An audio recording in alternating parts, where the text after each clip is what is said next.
So hello Animax lovers, मैं हूँ Animax और आप देख रहे हैं Animax revival. So video start करने से पहले मैं क्लियर कर दूं कि आज का वीडियो पार्क ह्योन-सुक पर नहीं है। उसके बजाय आज हम दो नए कैरेक्टर के बारे में जानने वाले और डिस्कस करने वाले इस वीडियो के अंदर। तो स्टार्ट करते हैं। सो पहले कैरेक्टर का नाम है जयहोंग। जी हाँ, आपने शायद इसे पिछले वीडियोस में देखा होगा। ये वही है जिसने पार्क ह्योन-सुक और ली जिन की फाइट में इंटरफेयर किया था और ली जिन को रोका था पार्क ह्योन-सुक पर हमला करने से।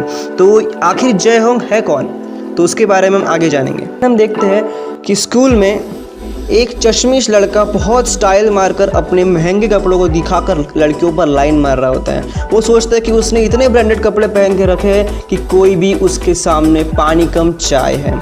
जब वो क्लासरूम के अंदर एंट्री मारता है तो उसे लगता है कि सब लोग उसे ही देख रहे हैं। सो यहाँ पर आता है ट्विस्ट। वो लड़का जिसने बहुत सारे ब्रांडेड कपड़े और शूज़ पहने थे, असल में लोग उसे ही नहीं देख रहे थे। उसके पीछे था जयहोंग। उसके ब्रांडेड कपड़े और उसके वॉच को देखकर सारा का सारा क्लासरूम दहल उठा था। सारे लड़के सिर्फ उसे ही देख रही थी। सो क्लासरूम की एक लड़की जयहोंग से पूछती कि तुमने आखिर इतने ब्रांडेड कपड़े कहाँ से खरीदे। इस पर जयहोंग कोई रिस्पॉन्स देता नहीं है और अपना मुंह साइड में कर लेता है। इस पर ली जिन कहता है, तुम्हें सच में लगता है वह तुम्हें जवाब देगा? वो हमारे क्लास में इतने सालों से है लेकिन आज तक उसने किसी से बात तक नहीं की। वो इतने ब्रांडेड कपड़े पहनता है जिनके बारे में हम सोच भी नहीं सकते। अब यहाँ पर हम क्लियरली समझ सकते हैं कि जयहोंग बहुत अमीर है। दूसरी तरफ पार्क ह्योन-सुक भी एंट्री मारता है क्लासरूम में और उसे देखकर सभी लड़कियाँ पागल हो जाती हैं।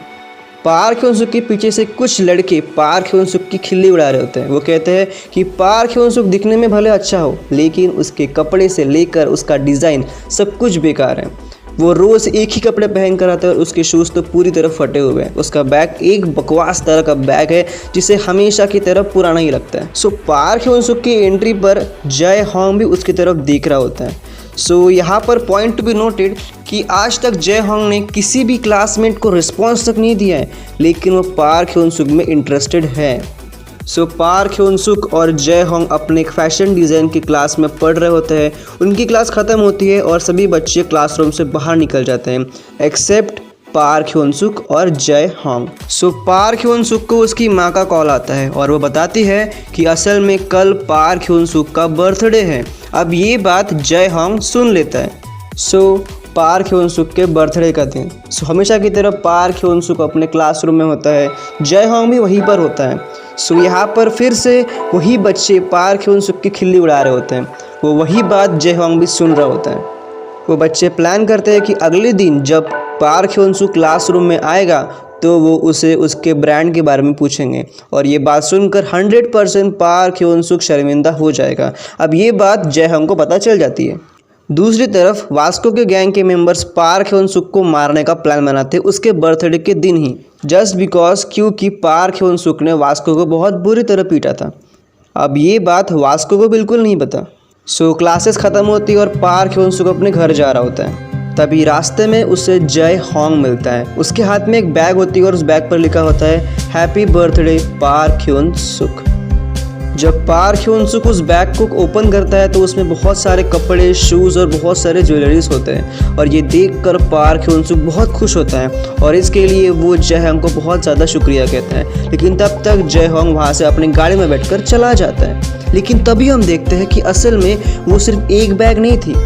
पार्क ह्योन-सुक देखता है कि असल में जयहोंग की गाड़ी निकलती है और उसके पीछे होते हैं ढेरों सारे बैग्स। करीबन 7 से 8 बैग पार्क ह्योन-सुक को गिफ्ट में मिल जाता है जयहोंग की तरफ से। और दूसरी तरफ वास्को के गैंग के मेंबर्स बुरी तरह जख्मी होते हैं। वो कहते हैं आखिर वो बच्चा कौन था, वो पीले बाल वाला लड़का, आखिर उसने हम पर हमला क्यों किया? अब यहाँ पर आप समझ ही गए होंगे कि वो किसकी बात कर रहे हैं। जी हाँ, जयहोंग। सो अगले दिन पार्क ह्योन-सुक के क्लास के कुछ बच्चे उसका इंतज़ार कर रहे होते हैं कि कब पार्क ह्योन-सुक आए और वो लोग पार्क ह्योन-सुक का मजाक बनाए, वो भी पूरे क्लासरूम के सामने। लेकिन होता है इसका ठीक उल्टा। पार्क ह्योन-सुक की इस बार एंट्री होती है नए और डैशिंग कपड़ों के साथ और ये देखकर सभी लड़कियां, यहाँ तक कि लड़के तक पागल हो जाते हैं। अब यहाँ पर फिर से यही लड़की पार्क ह्योन-सुक को पूछती है कि तुम्हें ये कपड़े किसने दिए? तो वो कहता है कि ये मुझे मेरे बेस्ट फ्रेंड ने दिए। वो जयहोंग का नाम नहीं लेता लेकिन वो कहता है बेस्ट फ्रेंड। अब ये सुनकर जय होंग मन ही मन मुस्कुराने लगता है। अब आप समझ ही गए होंगे कि मैंने पूरा आधा वीडियो जय होंग पर ही क्यों डिस्कस किया। सो अब बढ़ते हैं हमारे दूसरे और नए कैरेक्टर की तरफ, जिसका नाम है दखवान। अब इसे देखकर आपको किसी की याद आ रही है? चलिए मैं याद दिला देता हूँ। क्या आपको इस कैरेक्टर के अंदर पार्क ह्योन सुक की झलक दिखती है? जी हाँ।